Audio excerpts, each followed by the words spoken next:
Perdagangan luar negeri dan 3 petinggi perusahaan minyak sawit skala besar ditahan di Kejagung. Mereka diduga terlibat dalam pemufakatan persetujuan izin ekspor minyak sawit mentah dan produk turunannya. Penetapan pejabat Kementerian Perdagangan serta 3 petinggi perusahaan minyak sawit sebagai tersangka dugaan korupsi izin ekspor minyak sawit mentah dan produk turunannya oleh Kejaksaan Agung menguak permufakatan memuluskan penjualan minyak goreng ke luar negeri dengan mengesampingkan pemenuhan kebutuhan dalam negeri.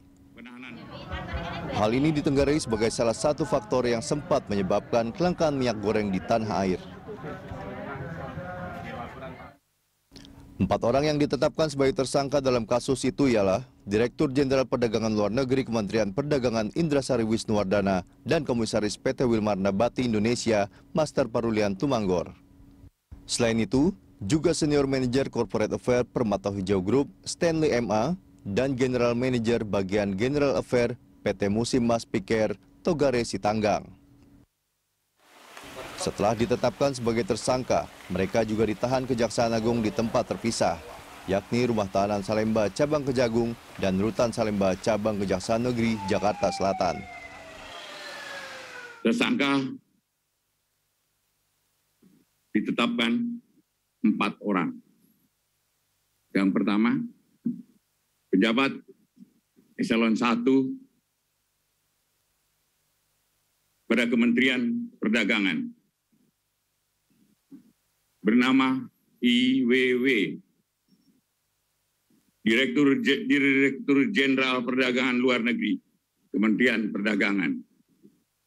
Dengan perbuatan tersangka telah menerbitkan secara melawan hukum persetujuan ekspor terkait komoditi crude palm oil atau CPO dan produk turunannya kepada Permata Hijau Group,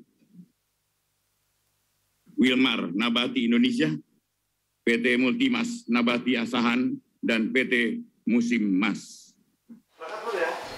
Keempat tersangka tersebut melanggar ketentuan DMO dan DPO.